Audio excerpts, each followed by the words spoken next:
আসসালামু আলাইকুম রহমতুল্লাহ। আমি মোহাম্মদ মুসাব্বিরুল ইসলাম রনক। আশা করি আল্লাহ সুবহানাহু ওয়া তাআলার রহমতে আপনারা সবাই অনেক অনেক ভালো আছেন। আজকে আমরা আলোচনা করব মুহররম মাসের সিয়াম অর্থাৎ আশুরা সিয়াম সম্পর্কে। আশুরা সিয়াম খুবই গুরুত্বপূর্ণ একটি সিয়াম এবং এ ব্যাপারে অনেকগুলো সহিহ হাদিস বর্ণনা হয়েছে। যেমন একটি হাদিস এটা উল্লেখ করা আছে সুনান আবু দাউদ সিয়াম অধ্যায় হাদিস নম্বর 2425 এবং উল্লেখ করা আছে জামিয়াত তিরমিজিতে সিয়াম অধ্যায় হাদিস নম্বর 752।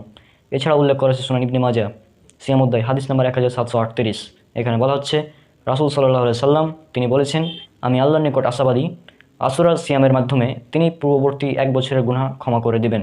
এবং আরও একটি হাদিস এটা উল্লেখ করা আছে সহিহ মুসলিমে সিয়াম অধ্যায় হাদিস নাম্বার 2645 এবং 2646 এবং সহিহ মুসলিম ইসলামিক ফাউন্ডেশন খণ্ড নম্বর 3 সিয়াম অধ্যায় পরিচ্ছেদ নম্বর 35 হাদিস নাম্বার 2626 এবং 2627।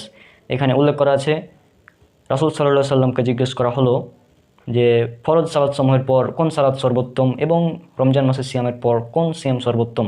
তখন রাসূল সাল্লাল্লাহু আলাইহি সাল্লাম বললেন, ফরজ সালাত সমূহের পর সর্বোত্তম সালাত হলো গভীর রাতের সালাত এবং রমজান মাসের সিয়ামের পর সর্বোত্তম সিয়াম হলো মুহররম মাসের সিয়াম অর্থাৎ আশুরা সিয়াম। তাহলে বুঝতে পাচ্ছেন এই আশুরা সিয়াম কতটা গুরুত্বপূর্ণ। এবং আরও একটি হাদিস এটা উল্লেখ করা আছে সহিহ বুখারীতে সিয়াম অধ্যায় হাদিস নম্বর 2004 এবং সহিহ বুখারী ইসলামিক ফাউন্ডেশন খণ্ড নম্বর 3 পরিচ্ছেদ নম্বর 1251 সিয়াম অধ্যায় হাদিস নম্বর 1878 এবং সহিহ মুসলিম সিয়াম অধ্যায় হাদিস নম্বর 2548 এবং সহিহ মুসলিম ইসলামিক ফাউন্ডেশন খণ্ড নম্বর 3 সিয়াম অধ্যায় পরিচ্ছেদ নম্বর 17 হাদিস নম্বর 2527 এবং 2529। এখানে উল্লেখ করা আছে রাসূল সাল্লাল্লাহু আলাইহি সাল্লাম ইয়াহুদীদেরকে দেখে বললেন যে তোমরা এই দিনে সিয়াম কেন পালন করো। তখন তারা বলল, এটি একটি উত্তম দিন, এই দিনে আল্লাহ সুবহানাহু ওয়া তাআলা মুসা আলাইহিস সালামকে ফিরআউনের কবল থেকে নাজাত দান করেন এবং ফিরআউনকে ডুবিয়ে মারেন। আর এর জন্যই এর শুকরিয়া স্বরূপ মুসা আলাইহিস সালাম এই দিনে সিয়াম রাখতেন। তখন রাসূল সাল্লাল্লাহু আলাইহি সাল্লাম বললেন, তোমাদের চেয়ে আমি মুসা আলাইহিস সালামের প্রতি অধিক নিকটবর্তী এবং হকদার। তখন রাসূল সাল্লাল্লাহু আলাইহি সাল্লাম সবাইকে সিয়াম রাখার নির্দেশ দিলেন এবং নিজেও সিয়াম রাখলেন। অর্থাৎ এই থেকেই রাসূল সাল্লাল্লাহু আলাইহি সাল্লাম আমাদের সিয়াম রাখার নির্দেশ প্রদান করেছেন। আর একটি হাদিস এটা উল্লেখ করা আছে সহিহ মুসলিম কিতাবুস সিয়াম হাদিস নম্বর 2556 এবং 2557 এবং উল্লেখ করা আছে সহিহ মুসলিম ইসলামিক ফাউন্ডেশন খণ্ড নম্বর 3 সিয়াম অধ্যায় পরিচ্ছেদ নম্বর 18 হাদিস নম্বর 2537 এবং 2538।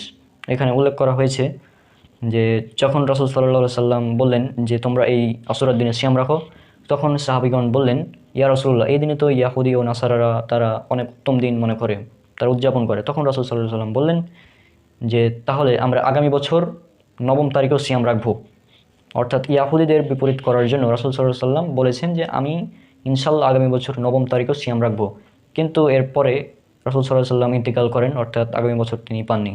অর্থাৎ এ থেকে আমরা বুঝতে পারি যে আমাদের এই মুহররম মাসের সিয়াম রাখতে হবে 2 দিন, 9 এবং 10। এবং আর একটি হাদিস এটা উল্লেখ করা আছে সুনান আবু দাউদে সিয়াম অধ্যায় হাদিস নম্বর 2437। এখানে বলা হচ্ছে রাসূল সাল্লাল্লাহু আলাইহি সাল্লাম জিলহজ মাসের প্রথম 9 দিন পর্যন্ত সিয়াম রাখতেন এবং আশুরার দিনেও সিয়াম রাখতেন এবং প্রতি মাসের 3 দিন সিয়াম রাখতেন এবং প্রতি মাসের প্রথম সোমবার ও বৃহস্পতিবার সিয়াম রাখতেন। অর্থাৎ এই হাদিস থেকে আমরা বুঝতে পারি মুহররম মাসের সিয়াম অর্থাৎ আশুরা সিয়াম খুবই গুরুত্বপূর্ণ এবং আমরা চেষ্টা করব ইনশাআল্লাহ এই দিন সিয়াম রাখার। আর এই সিয়াম আমরা রাখবো 9 তারিখ এবং 10 তারিখ, অথবা যদি আপনি চান 10 এবং 11 তারিখ রাখতে পারেন। 2 দিন রাখতে হবে ইয়াহুদি এবং নাসারাদের বিপরীত করার জন্য, তবে একদিন রাখলেও কোনো সমস্যা নেই। তো আমরা সবাই এই দিনে সিয়াম রাখার চেষ্টা করবো ইনশাআল্লাহ।